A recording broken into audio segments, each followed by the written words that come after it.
particularly the way that Hobbes uses history and the way in which he situates his ideas within a particular historical context to develop his ideas about society. I had a personal sort of experience with Hobbes when I was an undergraduate at McGill University, and it really shows you how quite often a really bad or a really boring teacher can change the way you end up, because I was on my way to doing a lot of studies on philosophy until I met this lecturer who gave what was one of the most tedious lectures I ever heard on Hobbes, where he gave the usual sort of spiel that many people say about Hobbes, you know, the state of nature, about the fact that you need to have an absolute sort of sovereign because people are insecure, and it just kind of sounded like a very dreadful sort of analysis of absolutism. And if you had heard a lecture, you would have been forgiven for not realizing that actually Hobbes himself never sort of put forward that kind of one-sided idea that is often caricatured in relation to the Leviathan. That in fact, contrary to what you hear about the state of nature, he didn't think that man was either bad or good. Correction on that one. But actually sort of believed that they had reasonably equal capacities, but that in a condition of a state of nature, where there were no rules, no conventions, sort of people's sort of interaction did need to be tempered by laws and by a state and by a sovereign. Most important of all, I think what my lecturer overlooked at the time was the fact that Hobbes really wasn't about sort of force. He wasn't really about coercion in the way that he's often kind of represented. He had a much more subtle analysis of what the problems were and the solutions he put forward. And in fact, it's for that reason that one can legitimately say that if there is a single father of liberalism, it would be Hobbes. I mean, Hobbes, more than anybody, sort of unleashes a kind of a set of ideas, which in his case is not very liberal, but does kind of provide the logical foundation for what later on other people would go on to argue about. Now, you know, Hobbes, like anybody else who writes important philosophy, is always a product of their time. And as you know, he was very much living through the upheavals of the Civil War in England, which comes after a protracted period of religious conflict, you know, that was set in motion through the Reformation.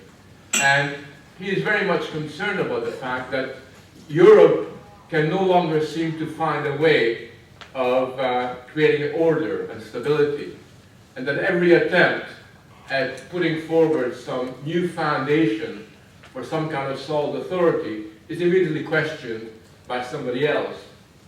And what Hobbes is really grappling with is the realization that, in fact, it's no longer possible to find a solution, a ready-made solution, which would provide a source of stability for authority. He understands that it's no longer possible to find a solution in religion in particular, and indeed, Hobbes realizes something that very few people are prepared to acknowledge openly, which is that religion, rather than being a solution, is a problem.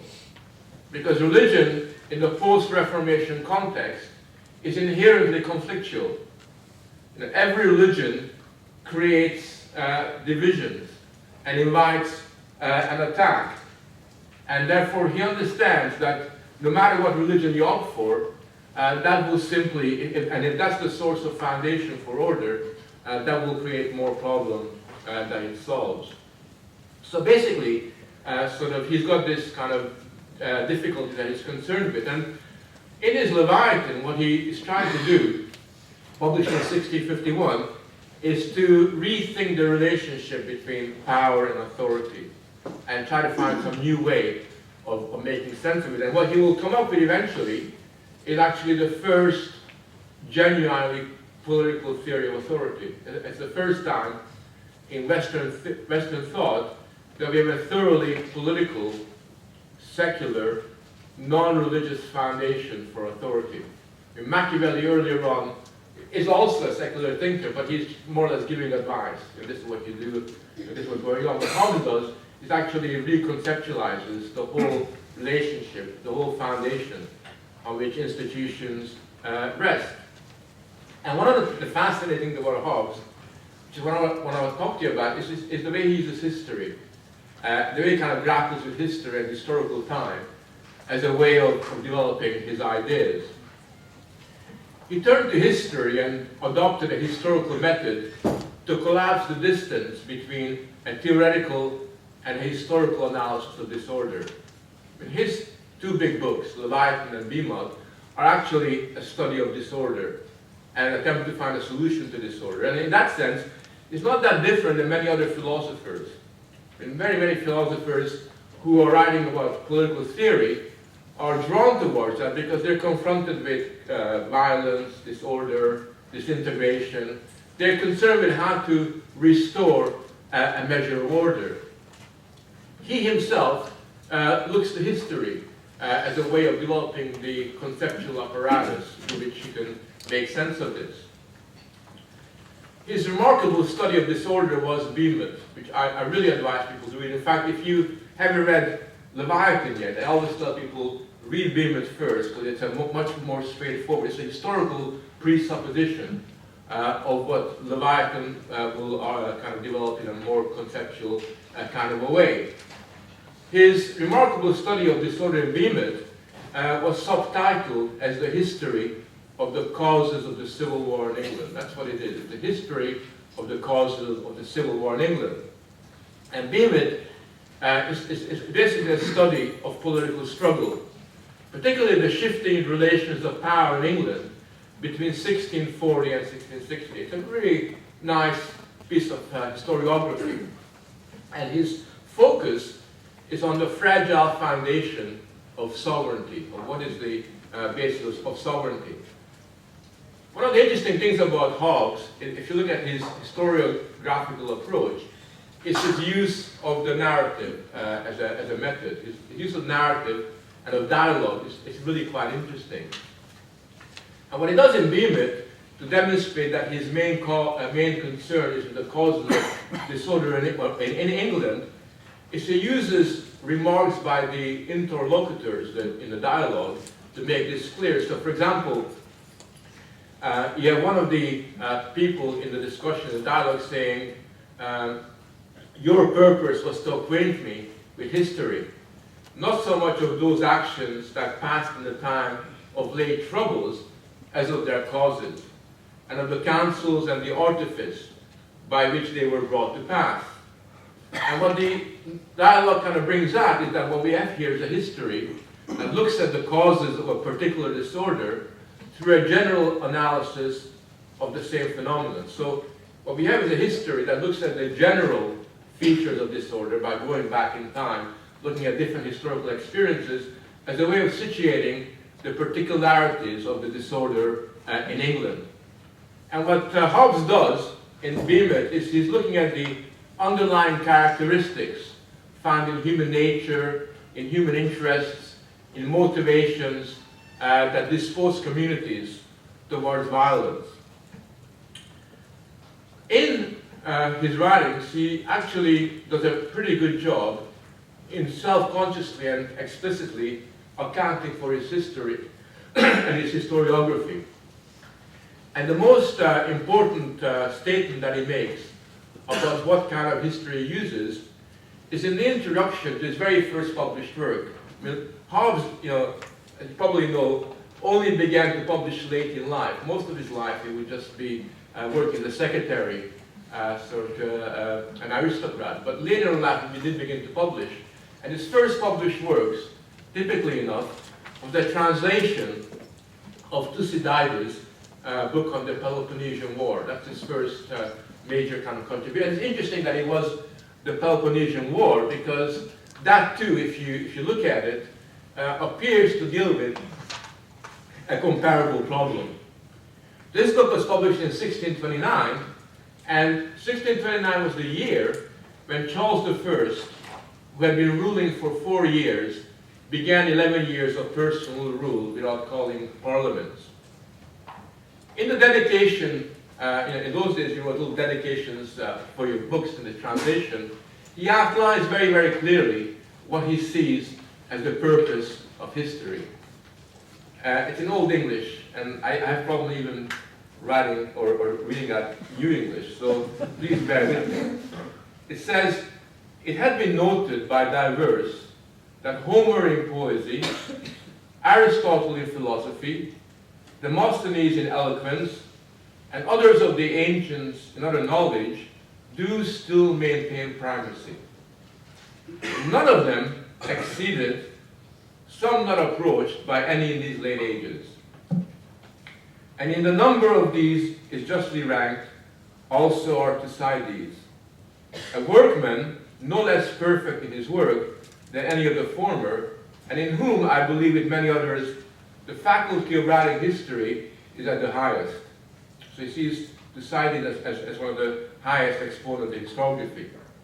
"For the principal and proper work of history being to instruct and enable man by the knowledge of actions of past, to bear themselves prudently in the present and providently towards the future, there is not extant any other that doth more naturally and fully perform it than this of my author." And basically what he is really interested in, what he likes about Thucydides, is the historical method that he uses to write about his subject, which was the Peloponnesian War. And through Thucydides, he kind of explains what the orientation of history is. The way he does it is that he contrasts Thucydides with the rhetorician Dionysius of Halicarnassus and their approach towards truth and style. Now Dionysius objected to Thucydides because Thucydides decided to focus on the crisis of Greece, the crisis of Athens. Thucydides decided to focus on the defeats suffered by Greece and many of the so-called ill-advised actions that Athens undertook in the Peloponnesian War, which in the end discredited it. And Dionysius believed, and he argued, that Thucydides should have begun earlier in time, and he should have embellished the actions of the Greeks, looked at those features of Greek history that were more praiseworthy, which concealed its defeats and its rash actions. To Hobbes, this advice was a manifest vice. As far as he was concerned, the attempt to embellish the history of Greece was not about truth or even about utility. It basically meant an evasion of the challenge of a historian. And Hobbes praises Thucydides for two dominant qualities of his work, truth and elocution, what he calls truth and elocution. And he says, "For in truth consisted the soul, and in elocution the body of history." Okay, in truth consisted the soul, in elocution the body of history. The latter without the former is but a picture of history, and the former without the latter it does not instruct. And basically, what he is really trying to argue here is that truth in history is crucial because of the accuracy, because you want to ensure that history is accurate and involves an implicit search for authoritative information. But at the same time, what is also important is that through that truth you reveal the inner meaning of that kind of process. You bring it to life in a way that kind of captures the imagination.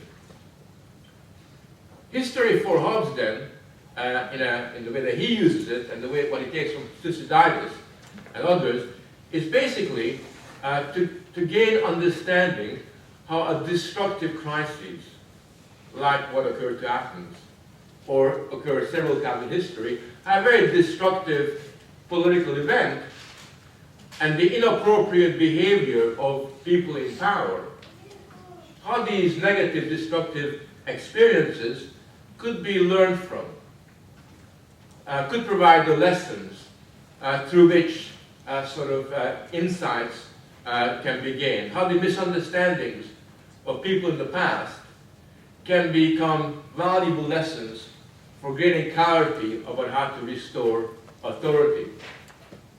He says that good history will rest on good philosophy, as good policy must rest on good appropriation of the Commonwealth. So basically what he says, and this, in that sense, is a man of his time, is good history is one that teaches moral and civic virtues by drawing out the lessons of previous calamities. And his search for that kind of history is continually reappearing, continually surfaces in his attempt to provide an understanding of the way that authority works. And particularly the catastrophe, which he considers the English Revolution to be a catastrophe from his point of view because of its divisive consequences. He felt this urgency to expose the true nature of disorder. What is it about the world that creates disorder? What is it about what occurred that we can learn from and ensure that the problem will be overcome? After having looked at Hobbes in a bit of detail in a book that I've been working on recently, I kind of drew the conclusion that in many ways the most interesting contribution that he makes in his writings, which is very much of relevance to us today, is his singular focus, a very unique focus for that particular time, in the search for a common language. I think what's really interesting about Hobbes, if you take apart particularly the Bema, is that it's continually obsessed with the need for a common way of looking at the world, a common understanding of the world, and a common way of giving meaning to the experience that we all have. In that sense, his history touches on such very modern political themes as consensus, ideological and religious strife, the role of the intellectuals and parties in the constitution of public opinion. Very much a man of his time, but very much raising issues, not just in an embryonic form, but in a more developed form that are still with us today. And although he's generally represented as the theorist of absolute dispower, he should also be understood as the pioneer explorer of the relationship between ideas, ideology on the one hand, and the legitimation of authority on the other. He was uniquely sensitive to the power of individual opinion to unsettle order. That's the thing that really comes across. He's really concerned about the way in which the pursuit of individual views and of the views of groups can just unravel order altogether. Obviously, he's looking at the Civil War and kind of drawing that lesson from that, but also from the experience of Greece. And his hostility to the free expression of individual opinion was motivated by his concern with its divisive effects. So he perceived debate not as a means for clarification, but as an invitation to strife and civil war. He looked upon debate as an essentially negative and destructive force. For Hobbes, the contestation of truths by competing voices was antithetical to the realization of order and stability. He had no doubt that without consensus about fundamentals, the very validation of authority would be rendered problematic. Hobbes believed, at least in part, that appeals to private reason and the competing claims that arose from it were responsible for undermining the established institutions in England in the 1940s. And he viewed the expression of individual opinion as a corrosive influence on public life. That's why he asserted that private reason could not be tolerated because it bred confusion of meanings and destroyed the body politics as a communicating whole. In fact, one of the conclusions that I draw from this work, which is a little bit different than the conventional analysis of Hobbes, is that he regarded the failure of communication as one of the defining features of the state of nature. Insofar as you will have read about the conflict between the state of nature and Hobbes, he attributes that tension and conflict to the lack of a common system of communications through which meanings could be shared and assigned by the community. Hobbes wrote that in the state of nature, every man is his own judge and differs from other concerning the names and appellation of things, and from those differences arise quarrels and breaches of the peace. So the question posed by Hobbes was, how can society survive when its members disagree, often quite radically, about basic moral principles? Moreover, when they disagree not only about the meaning of good and evil, but also the ground upon which we make those kinds of distinctions. That's what he's really excised by. And for his times, and we're talking about, sort of a period that is really essentially early modern, Hobbes possessed an unusual degree of sensitivity to the contribution that consensus and values and ideas make to the forging of order and stability. I really want to get that point across. It's not force and coercion that he sees as a solution, but consensus as a way of establishing that authority. And one of the key lessons that he drew from his study of history was that a shared understanding of the world was a precondition for the emergence of effective authority. According to his interpretation, a correct understanding of the past, expressed accurately through a common language, was essential for creating a shared culture of meaning. That's why history was so important for him in terms of mobilizing it for that purpose. He explicitly drew on the experience of the past in the Behemoth in order to realize this project.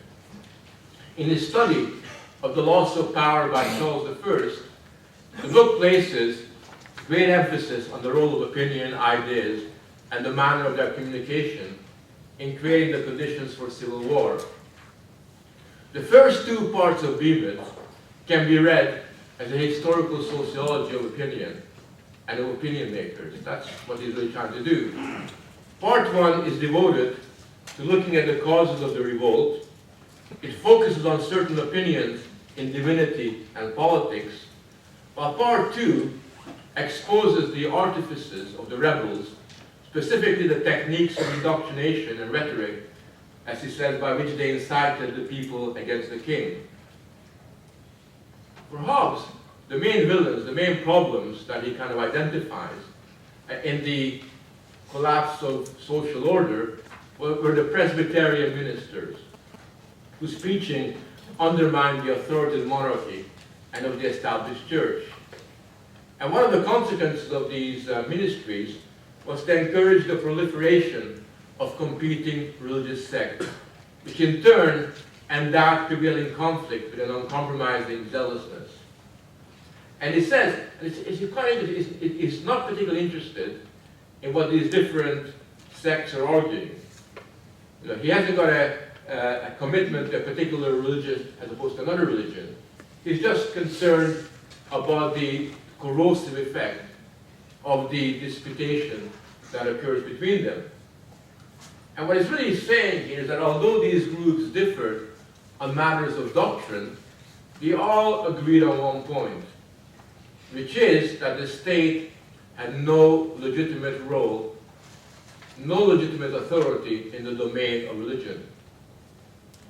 Something that will become essential to liberalism later on, but something that Hobbes is totally against. He's totally against the idea of separating religion and secular, not because, as in the old medieval times, because of religious imagination, not because he wants, in the old days, in medieval times, people didn't want to separate religion and politics because of their religious convictions.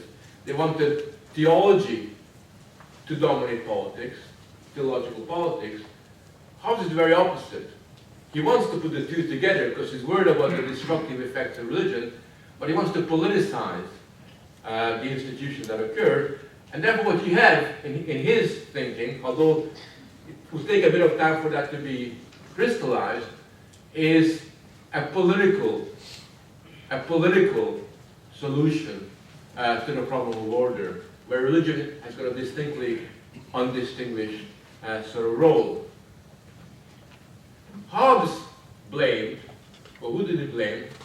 Well, he blamed precisely the same people that a lot of conservatives, a lot of kind of fairly reactionary-minded people blame today, not always wrongly, but the same blame, which is that he blamed the universities for producing men who take their ideas so seriously that they disregard their divisive consequences. I mean, these days, our universities don't produce people who take their ideas very seriously, so it wouldn't be an issue now. But there used to be a time when universities did produce people who took their ideas as being really, really important.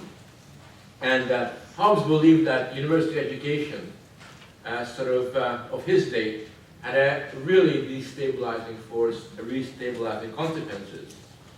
And he felt that the support, in addition, that the Reformation gave to the private interpretation of the scripture, enhanced the climate of dissent, conflict, and ultimately of violence. So he's kind of reacting to what he sees as the destabilizing consequences of the Reformation in the way that it set in motion this individuated orientation towards religion. He offers a psychological, an essentially psychological explanation of the intellectuals and their opinions. And basically, what his argument amounts to is the conclusion that universities produce prideful and ambitious men. He writes the following. He says, "Pride subjected a man to anger, the excess whereof is the madness called rage and fury. And thus it comes to pass that excessive opinion of a man's own self, for divine inspiration, for wisdom, learning, form, and the like, becomes distractions. And giddiness, the same joined with envy, rage, vehement opinion of the truth of anything, contradicted by others, rage." So for him, it's this contestation of intellectual and theological authority which becomes the destructive process that leads individuals to what he calls spiritual madness. They kind of become so full of themselves that they lose sight of the needs of their own communities. And in a sense, although his writings can come across as being a little bit one-sided and in many ways quite illiberal in the way that he reacts to the expression of individual opinion, I think what is interesting about those chapters of the book is the way in which he kind of captures something that will become increasingly more and more important, which are the intellectual constituents that are involved in the contestation of authority. At a very early point in time, he kind of realizes that what undermines government are not simply material factors. They're not just simply to do with arms and force. It's to do with ideas. In the early Reformation moment, so the early modern moment, those forces become increasingly important. And certainly, if you read some of the historical studies of 17th century England, there is a lot of evidence that his analysis was not entirely off the track. For example, Stone's interpretation of Puritanism and its emphasis on the generalized conviction of the need for independent judgment was perceived as implicitly a threat to order. The pursuit of independent judgment, if it's pursued to its logical conclusion, invites counter-reactions, which in a sense do breed conflict and civil war. And certainly Wallen, the political theorist Wallen, believes that one of Hobbes' most original, yet least noted contribution to political theory was his recognition that political order depended on a system of verbal signs, actions, and gestures bearing generally accepted meaning. So one of the lessons that Hobbes learned from the English Civil War was that it represented not simply a conflict over power, but also a dispute about which system of meanings would prevail. The Civil War was a remarkable period when competing schools of philosophy and political theory competed with one another for intellectual and ideological hegemony. Moreover, and this is something that we can very easily forget, these debates about fundamental issues occurred at a time, well, the first time ever, when it could take place in front of a large, relatively educated audience. When you think about the fact that it's in the Civil War that we have, for example, the beginnings of the mass production of pamphlets and printed material, when for the first time we have this relatively large constituency of people that have something important to say about the future of the society, you can see that we're moving into a moment where ideology, meaning, does become increasingly important. So essentially, the early modern period was not simply subject to religious and dynastic or social conflict, but also to the contestation of cultural and intellectual authority. Paralleling the violent dissent characteristic of the Civil War, Hobbes' state of nature is dominated by linguistic discord. Ball attributes to Hobbes the analysis that thinks that what is wrong with the state of nature is that words like good and evil, just and unjust, have no agreed upon meaning, other than signaling approval and disapproval. And I think it's this linguistic confusion that Ball talks about that stands in a sharp contrast to the kind of commonwealth that Hobbes wants to establish, where moral concepts do have a single fixed agreed upon meaning. The transition from the state of nature to the founding of sovereign authority involves not simply the unifications of individuals around an individual leader, which is the way it's generally posed, but also the forging of a consensus around a commonly accepted language and system of meaning. In the state of nature, there is little agreement of language and differences over the use of words, except themselves in conflict that have a violent consensus. So, when we have a situation where the sovereign that is eventually established, the absolute sovereign, isn't just simply an absolute sovereign in the sense of power, is also the common representative, and is also the great definer of language and norms. That's really the direction that he's kind of moving into. And one of the clearest expressions for Hobbes of sovereign authority is the establishment of social consensus around a system of meanings. This is a task that the sovereign needs to attend to on a regular basis, and he says, the sovereign supplies nothing less than the common coin of political communication, the conceptual currency that makes civil society possible.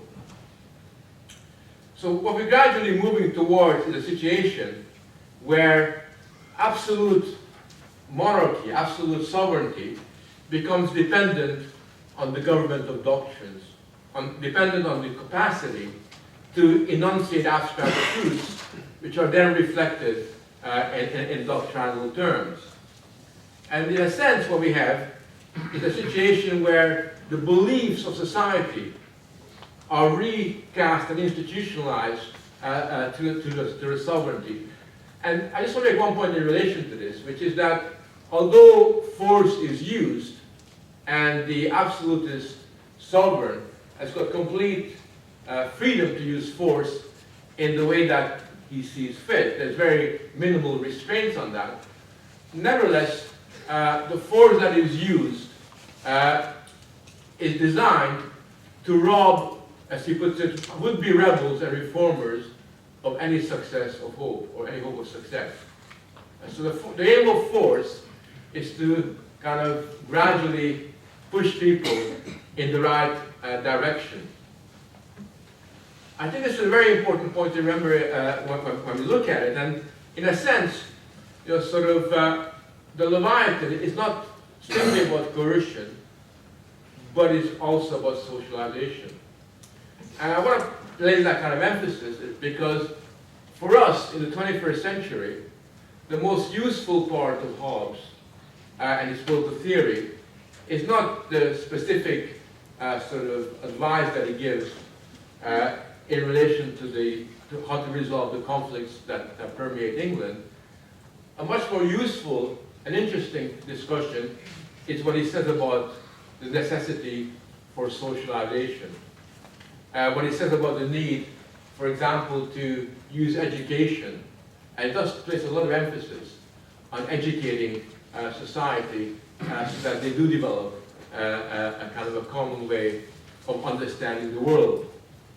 And in many respects, he sees education as having the capacity to form characters that are able to sort of accept authority.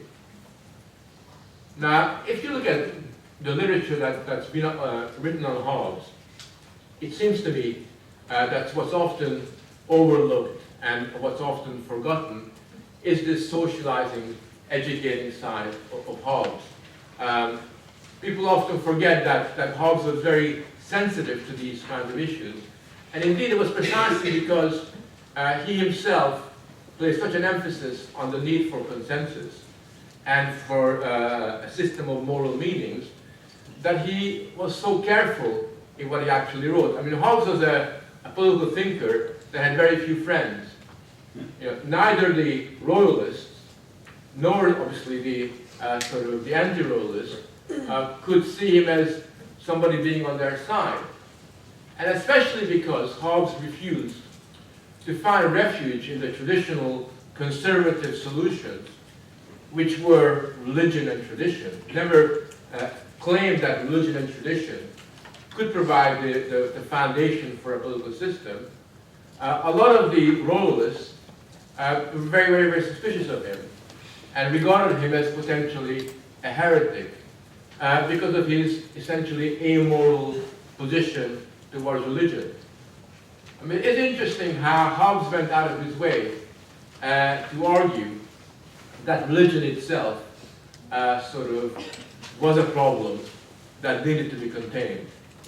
Very important. One of the reasons why social conservatives today hate Hobbes, and they do absolutely despise him, is because they see him as the political theorist that actually marginalized religion out of political and social life. And for that reason, they rightly regard him as being as secular as you get in secular kind of thought. And if you look at I don't know if any of you got the old edition of Leviathan, when you see the frontispiece of Leviathan, you see that kind of funny figure. What you have there is really a secular God. I mean, that's really what is symbolized. It's not a religious God, but a secular God that he's sort of putting forward over there. I just want to say a couple other things about Hobbes that I think are quite important. I think for those of you that are studying political theory or philosophy, I think one of the useful things to take away from Hobbes as being quite important is that he develops a conception of political authority and of politics that's actually an autonomous one. I mean, the autonomy of the political becomes really quite crucial in him. And it's interesting because until Hobbes, more or less in political theory, the division was between politics, the political, secular, and religious. That would be the tension. That would be the dialectical tension that would occur. With Hobbes, what you have is a different shift, different approach where the division is no longer between politics and religion. The division is really between politics and nature, politics and the natural.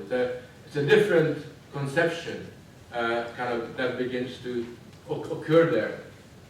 And what you have with Hobbes is the sidelining of religion from political life, which wasn't simply a pragmatic response to the violent sort of reality of a theologically informed civil war.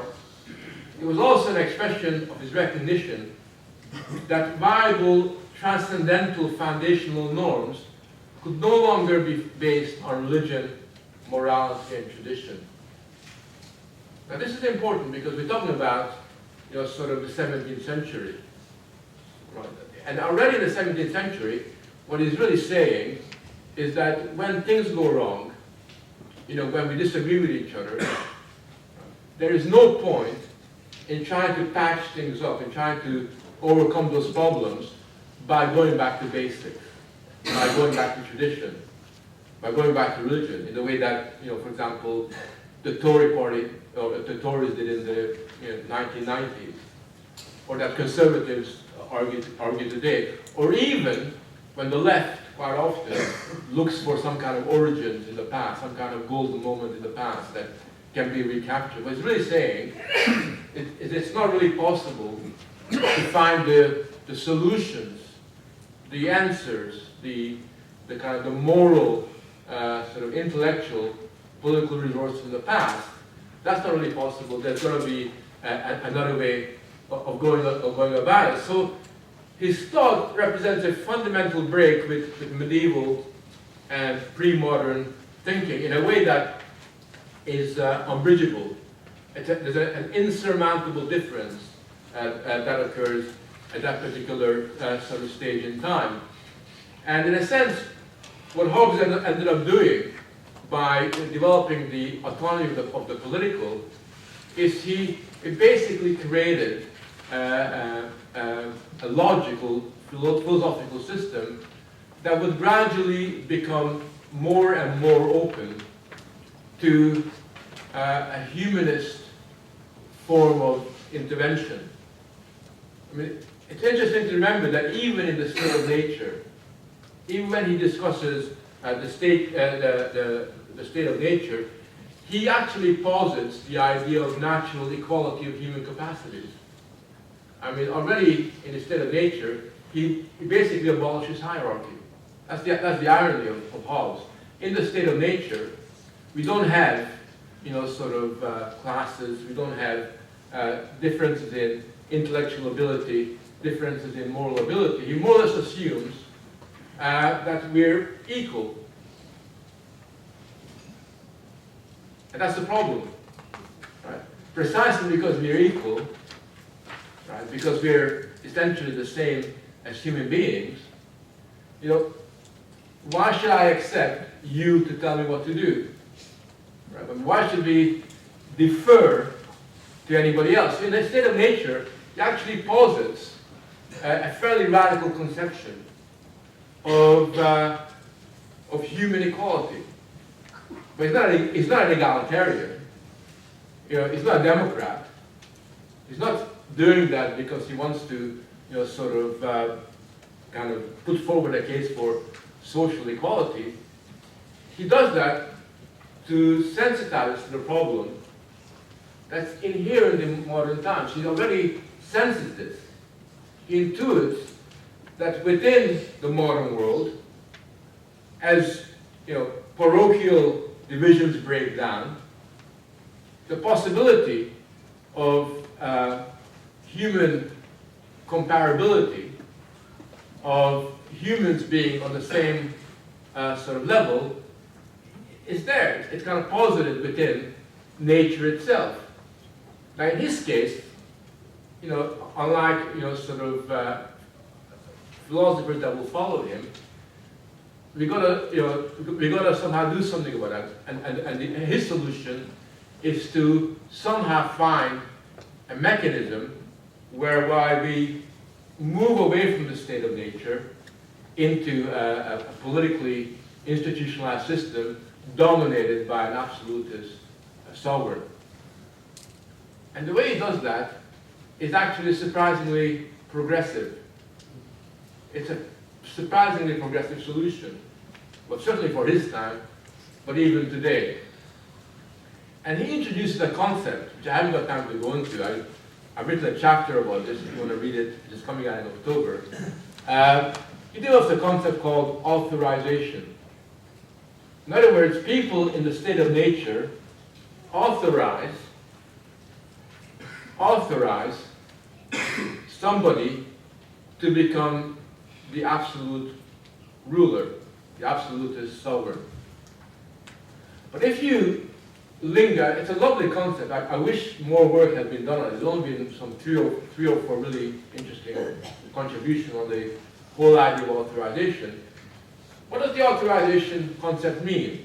I mean, to authorize presupposes, at least in the abstract, if not in reality, in practice, it presupposes that you and I and everybody else who are in the state of nature, authorize somebody to preside over us. In other words, implicit in it, he himself doesn't use the term, doesn't really draw it out, but implicit in the idea of authorization is the concept of consent.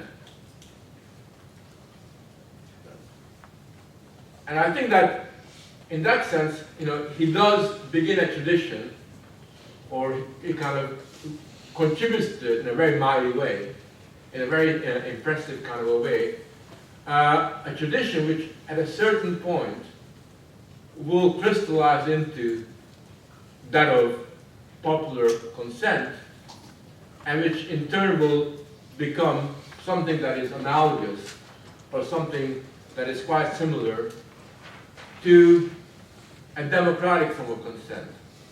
In the case of Hobbes, he's scared, he's worried. I mean, he is worried about instability, so he restrains all that side of it, and he limits the idea of authorization to that moment of transition from the state of nature into the new kind of political realm. But nevertheless, in the logic that he's created, that's the direction that he moves into. One final point to end on, which is that Hobbes is really quite interesting, because although he is preoccupied with communication, meanings, ideology, and he wants the sovereign to really sort of force or ensure that there's a common moral consensus, he also understands that he cannot force people to think in the way you want them to. He's aware of the fact that you cannot make people think what you want them to think. You need to win the arguments, you need to socialize them, you need to educate them. He's really sensitive to that. And in some of his writings, what he suggests is that that can be done through education and socialization, but he also is aware of the fact that in the end, because you cannot make people sort of think what you want them to think, you have to leave off. You can force them to behave in public. You can force them not to act on their opinion. You can even force them not to express their opinion in public. But that's about as far as you go. So he leaves open a teeny bit of room for what would become known later on as that of private, individual, or at least inner conscience. But he never goes as far as that. But it's interesting that in the interwar period, again, a period of tremendous dislocation, civil war in the 1920s, 1930s, the right-wing fascist philosopher Schmitt, you might have heard about him, who loved Hobbes, thought that Hobbes was great because, he was a heavy guy, absolutist, if we can get rid of all this conflict. Schmitt basically said, Hobbes was really great, a wonderful philosopher because of his theological politics, or political theology as he called it. But the trouble, he said, with Hobbes is that by leaving open that itsy-bitsy crack of private opinion, he allowed a century later that Jew Spinoza to come along, who then used Hobbes to prise open and allow for far greater scope for individual conscience, which will then become known as tolerance. So Schmitt was actually, is not the kind of guy I want to have a drink with, but it was actually quite a clever, sort of fascist philosopher, recognized that even within Hobbes himself, despite his absolutist inclinations, there was this sensitivity, which I think was due to the fact that unlike his colleagues or co-thinkers at that particular time, he recognized that in a modernizing era, the dynamic of ideological conflict and the role of ideas were such that we had to think about public and social life in a way that was dramatically different than in the past.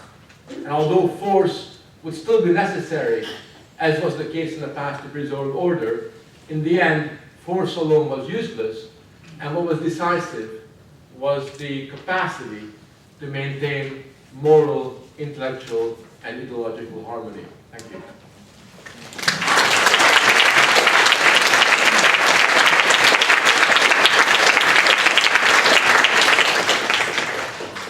Okay, we've got a teeny bit of time, 45 minutes for any dissent or individual opinion, unless Frank's authority has established a consensus. But he didn't talk about everything, so the least you can disagree with bits Frank didn't talk about is the privilege you get. So we'll take 4 or 5 points, give Frank a bit of a address, and then bring it back in. So Clara here, and then there are a couple of mics. Frank, you can use that one on the left, sorry. They're at the front somewhere. No. It's not, no. No, use the mic. I've got 2 questions. You talked about Hobbes saying that he didn't particularly like, or rather distance himself from individual opinions and saw that as corrosive. When the Civil War was happening and everything, I think it was about 1660, Parliament actually brought in a discussion about heresy and laws of heresy, I think. And Hobbes' response to that, because they were talking about it as if it was a crime, to oppose what they're talking, to be heretical. He was making the point that that's just a minority opinion; it's not criminal.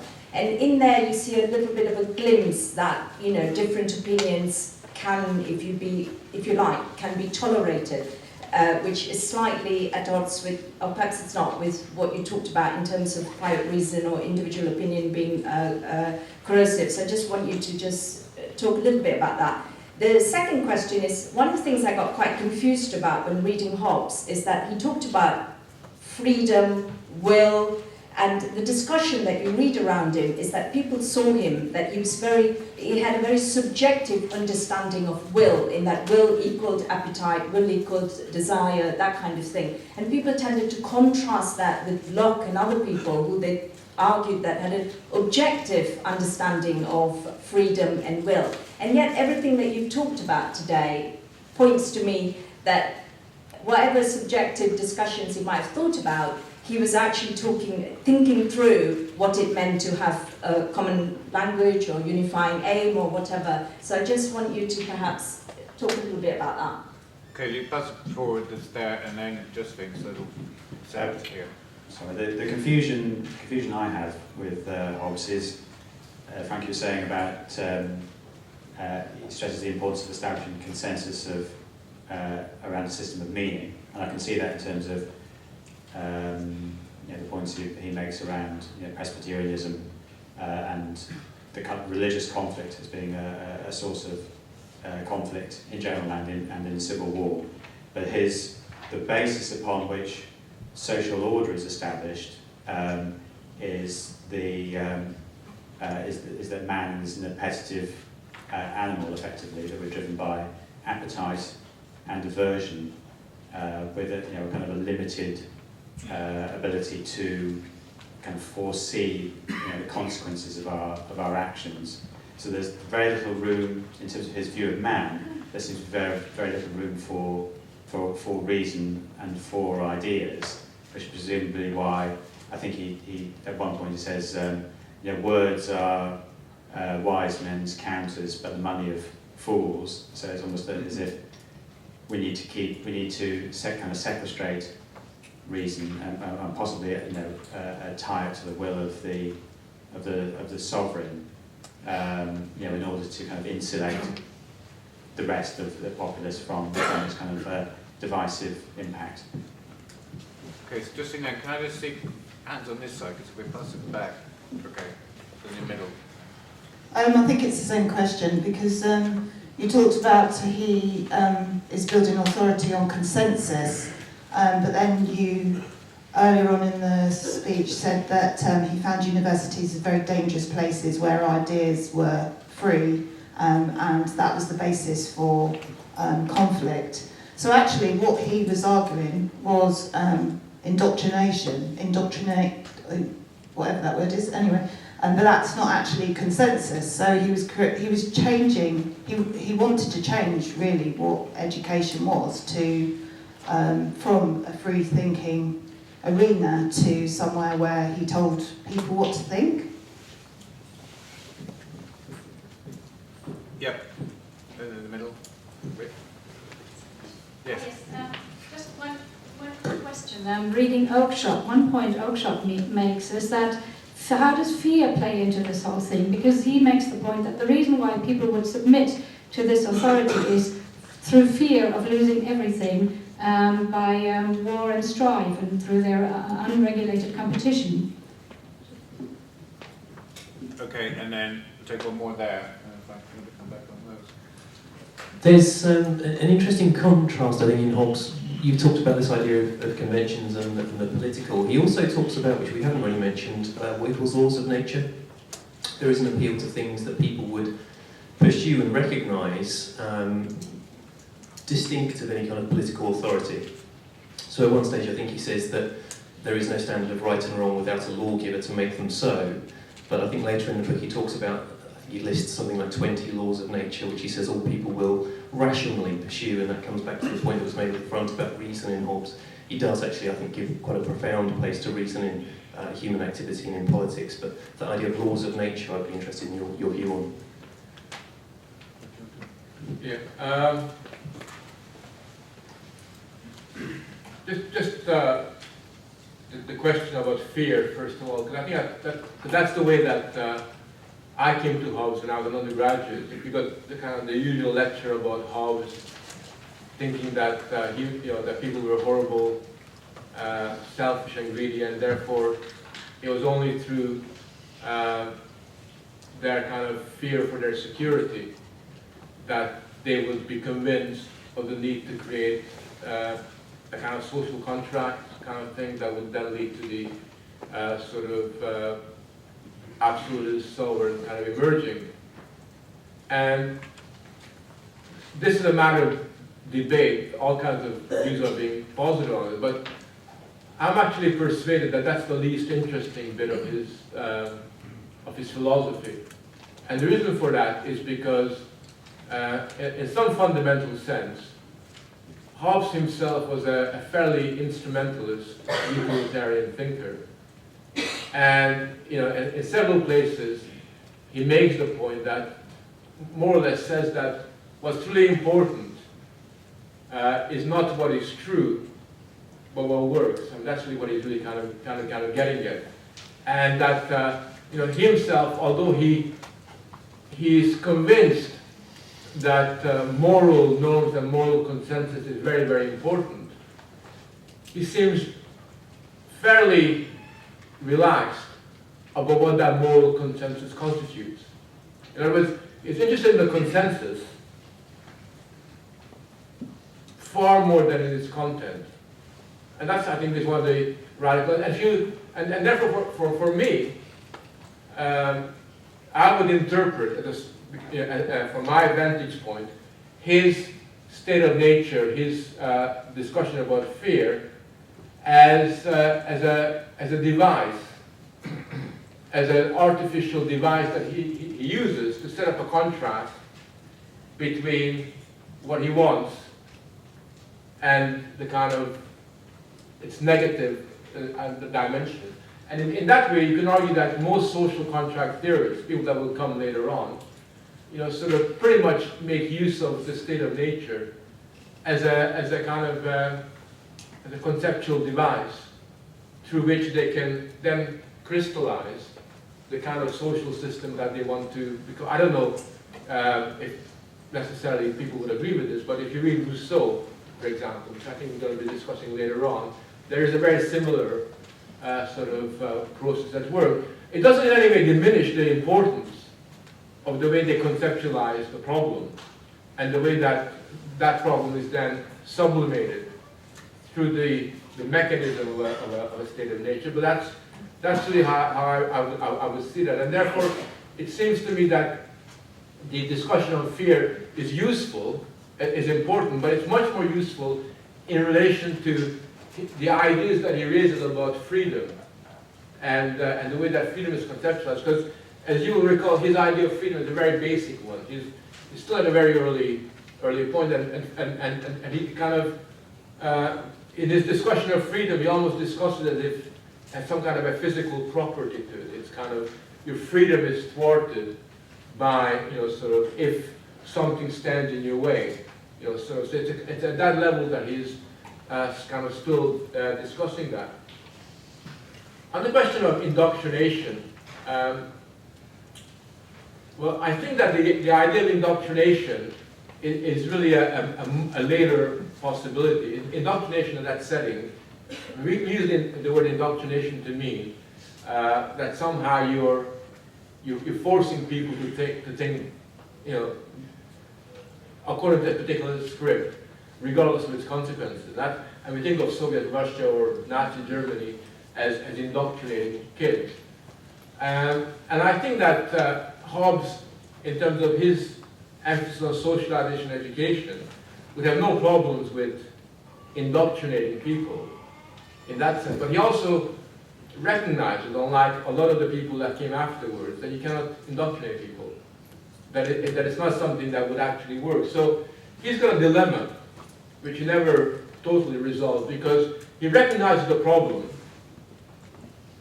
which is that of divisions and conflicts over interest and which are expressed in issues and religious sentiments that are quite varied. He recognizes that's a problem.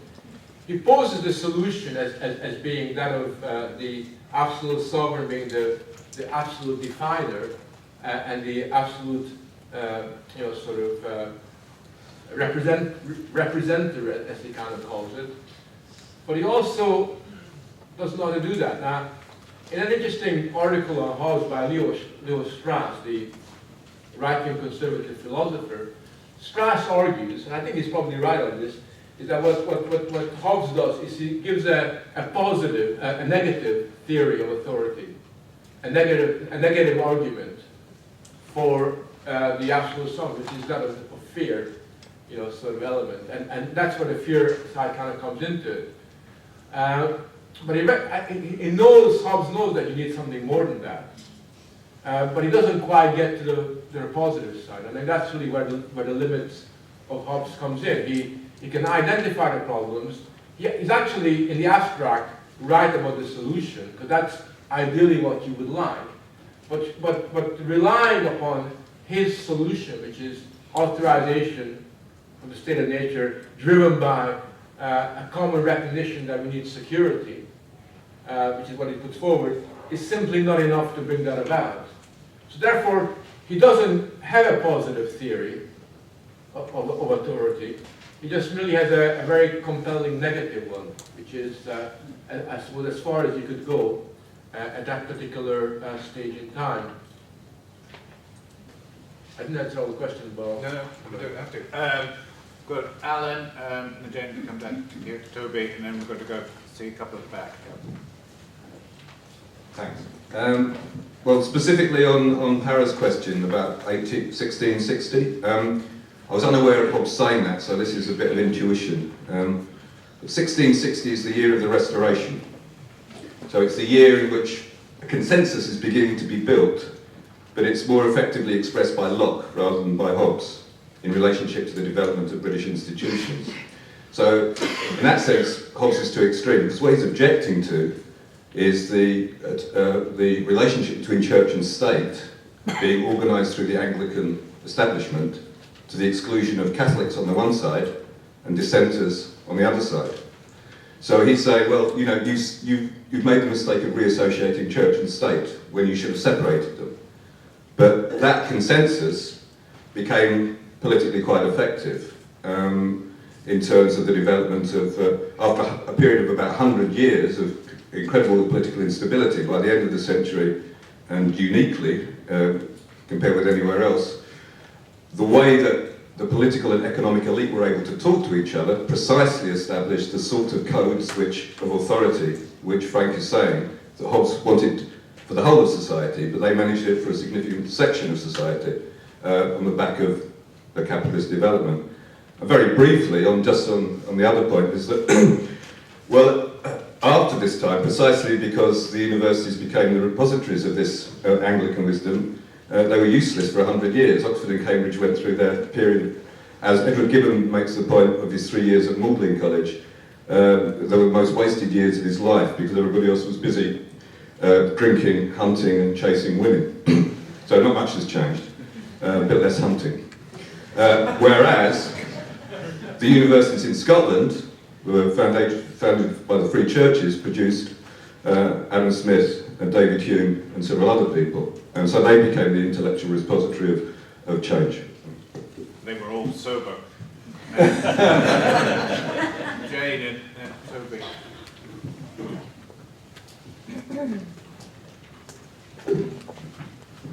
I really agree with you, Frank, on Hobbes' pragmatism, I guess. I really love Leviathan. I just thought it was amazing, but I think the whole, is very interesting because the whole way he goes through these 460 pages in my version and then takes the Bible apart bit by bit in his way of trying to say, put your private conscience to the side, believe in the monarchy, is completely pragmatic. Though as he does it, he destroys, he's sort of going around destroying that religious basis to the Bible, doesn't he? He just systematically goes through and goes, actually, if you look at it, it doesn't really mean this, it doesn't really mean you should give absolute authority to religion, do this, it's pragmatic.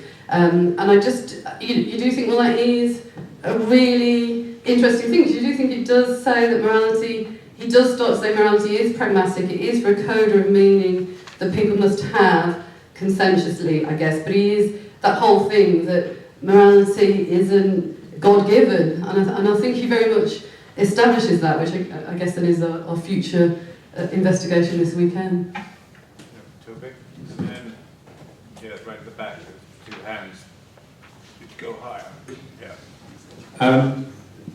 I was very interested in reading Hobbes that he did appear amazingly morally permissive if that morality related to private passions or the objects of man's passions. So I was interested that he described it in terms of passions and then seemed to separate that from reason, which seemed an interesting division. The thing I'm interested in is how we might relate Hobbes to the creation of an idea of the individual. Because it seems that what comes out of that division and that idea of the objects of man's passions being particular to their individuality is I think it's accidentally, creates a notion of the individual, and as you suggested, the private sphere. And by moving man away from the spiritual to the natural, he sort of inadvertently does that. And I just wonder whether that is inadvertent, that creation of a notion of the individual having their own passions or their own objects of passion. I had a question a bit like that as well, which is in terms of the crack, the teeny bit of room that you were saying he leaves open. In the silence of the laws, there's all this stuff you can do, and you can't be forced to think. But also, his problem is individual opinion. That's what's destabilizing order. If all these individuals thinking their own thoughts, daring to be their own judges, are a problem, and they need to be formed into a consensus. But interestingly, his solution is an individual, isn't it? So, they elect one of them, and it does seem to be implied in Leviathan that the sovereign is still in a state of nature. He hasn't made the deal, so he's still in that state of nature. So that one person is left free and equal with itself, or it might be the assembly. I guess they all have to agree with each other. The assembly part is not so keen on that, maybe. But in that way, does he leave open a room for the individual, albeit only one? I don't know. but that one person gets to be completely free in a way that remains a sort of a model for everyone else, even though you're not meant to do it, but it's always there to look at. Does that make sense? Two at the back, one more there, and then bring Frank back in, and then more down here. Hi. I was just wondering about, you were talking a lot about his obsession with finding a common language among humanity. And I was wondering if you could elaborate a bit on what exactly you mean. Do you mean a kind of moral language, political language, or if indeed it could actually mean a literal, the ability to speak to each other? And if that's the case, if we're in a kind of state of nature, then how does it work with a really, really basic state of nature where we haven't developed language yet? What would come first? Isn't it a bit of a chicken-egg situation where if you don't have language, you can't communicate and build up a collective common language, but then unless you have some kind of society in place, you don't really have a need to have a language. So kind of what comes first, and is it a bit of a vicious circle? Okay, thank you. Yeah, just next to you. Yeah, you mentioned Carl Schmitt, and I think one of his more interesting ideas is this idea that a lot of modern sort of concepts from modern theory of the state come from theology. And I know you were emphasising the kind of discontinuities between Hobbes and that kind of medieval political theological tradition and secularisation and so on. But I wondered to what extent do you think that does work with Hobbes, and that, you know, although he might have been distancing himself in some ways, you know, do you find theological concepts coming back, I guess, at the level of form in his arguments? Okay, there was one more at the back. Richard, is it? I don't see you, but then we'll do Frank. Hello. I want to ask Frank just two simple questions. Like you touched upon in your talk, Hobbes having an understanding that there was a purpose to history, and I was wondering what you felt Hobbes meant by understanding what that purpose meant precisely. And also, I also wanted to ask you a simple question that was being simply, is Hobbes an atheist in your view, or is he an Orthodox Christian?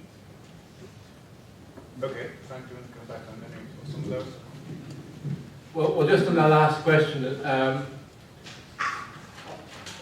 he was accused of being an atheist by some, and I don't really know we can answer that question, because he was very instrumental in the way that he worked and the way that he sort of presented himself. He was fairly careful in what he disclosed, because he knew that a lot of his opinions would be very unpopular, but the logic of his argument is to be fairly atheistically inclined, which doesn't contradict the previous question about theology. Somebody asked this question about, you know, to what extent are theological forms implicated in what Hobbes writes, and it's interesting because in many respects what Hobbes is striving toward is to create what we would call a mortal God. You know, I mean, what he doesn't like about God is that, you know, God is mysterious and it's out there and everything else.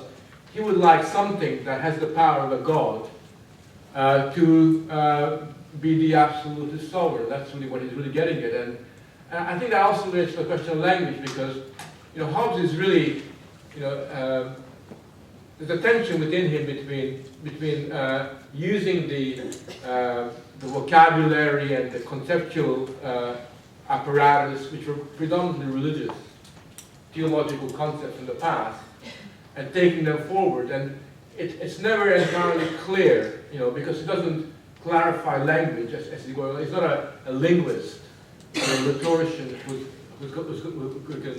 can do something like that. But nevertheless, you know, what he's done is he's taken issues that were essentially dealt with by theology, and he kind of reinvents them in a secular form. And that's what he's kind of, and they all do that at that particular stage in time, because that is the intellectual legacy that they kind of work with. And it will take a long time for the theological sort of side of it to become buried and to acquire an entirely kind of secular form. The question about language is really quite interesting because, you know, sort of, I mean, what does he really mean by linguistic or common language? And that too, again, is something that kind of corresponds to history, because we know from historical experience that ideas and words take a bit of time to evolve, and they have meanings that are not yet clear and clarified. And I think what Hobbes is really getting at is that in the state of nature, the words that we use, it's not so much that we don't entirely understand one another.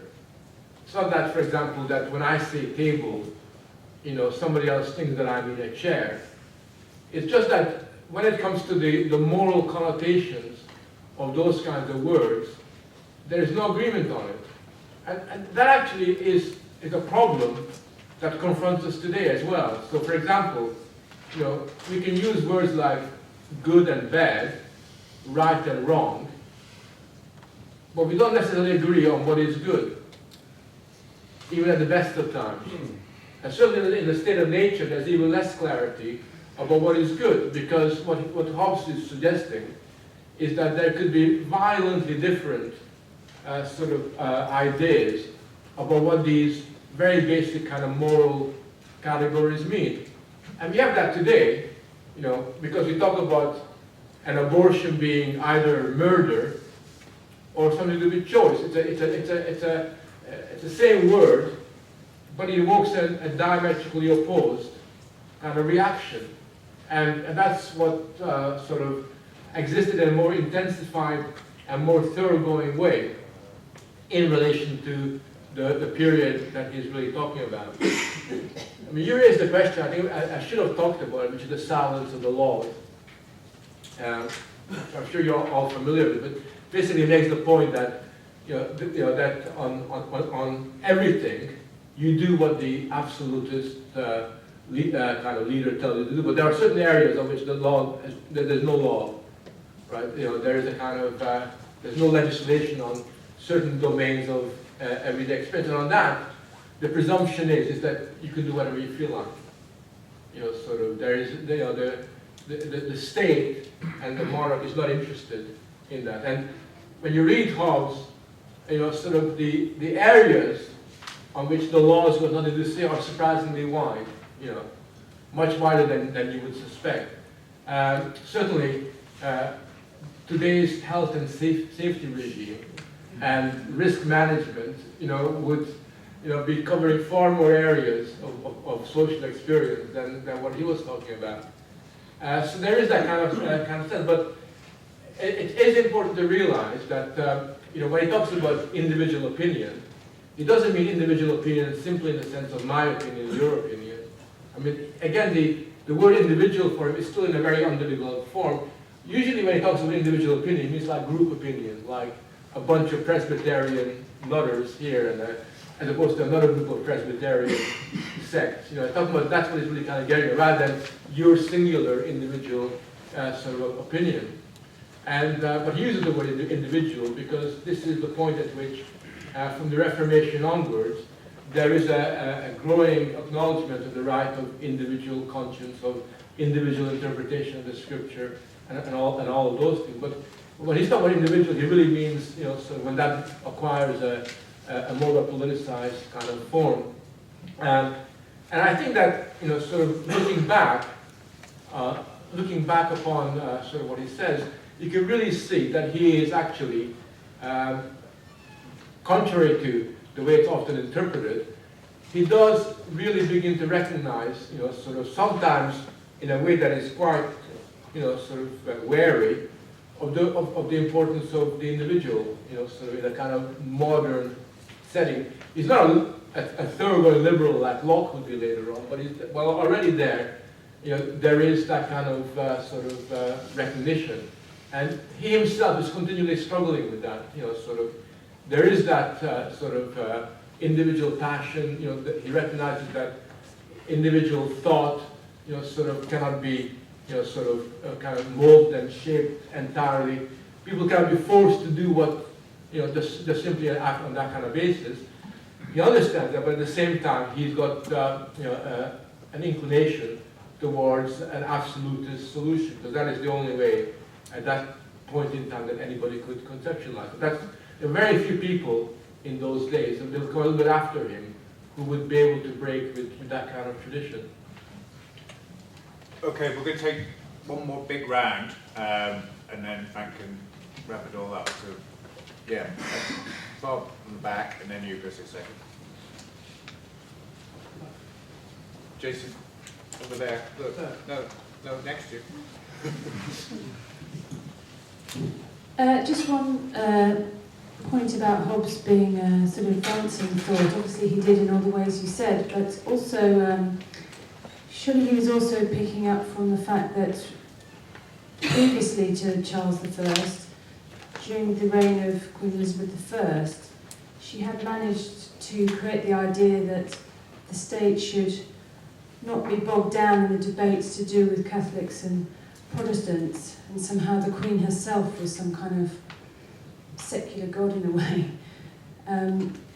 Was he not picking up on that past idea as well as carrying it forward? Yeah, and yeah, in the middle, Chris. I want to ask a little about Hobbes's philosophical materialism, because it does strike me that it's not simply a sort of taking sides on those sort of eternal questions, but prompted by his understanding of a sort of an enthusiasm for growth in certain science and technological advances that were sort of happening. And certainly when he describes the state of nature, he talks about how it is not possible within that for commerce and industry to develop.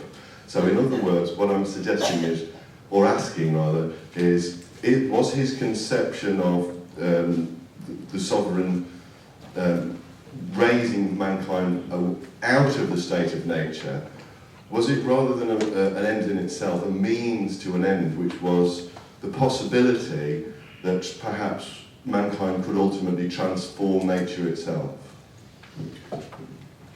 Okay, what was it, Sabina?